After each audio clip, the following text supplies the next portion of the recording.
भैया हम परसों भी पहुंचे थे। पहले तो आपका धन्यवाद, आप परसों भी हमारे लिए आए और आज भी। और दूसरा ये है कि जो लगातार 3 वर्षों से यहाँ शिकायत चल रही है, उसको हमने एसडीओ साहब को, जय साहब को ने अवगत कराया कि अपने अधिकारियों को अवगत कराना। एमडी साहब तक से हमारी बात हुई है। मेन समस्या हमारी है, एक तो लो वोल्टेज की शिकायतें लगातार चली आ रही है।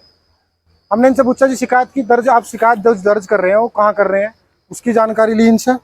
दूसरा है, पिछले 3 साल से जितनी भी शिकायतें क्षेत्र से आई, उन शिकायतों पे क्या कार्रवाई हुई, उसमें अभी हमें कोई जानकारी नहीं मिली कि उसमें क्या इन्होंने शिकायत दर्ज करी, क्या उस पर काम करा।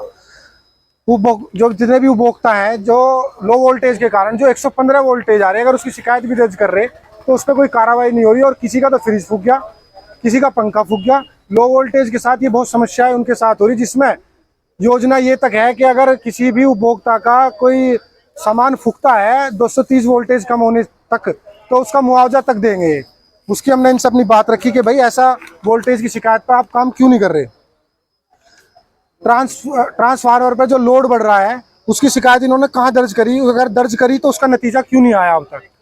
जो ट्रांसफार्मर लोड नहीं ले रहे उसका नतीजा नहीं आ पा रहा इन पर, ना इन पर शिकायत दर्ज है कि कितनी हुआ।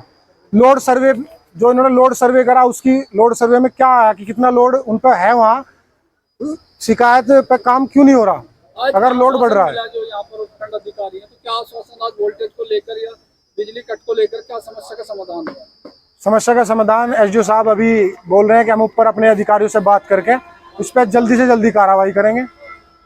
और अगर ये कार्रवाई नहीं करते तो हम और बड़ा धरना प्रदर्शन करेंगे।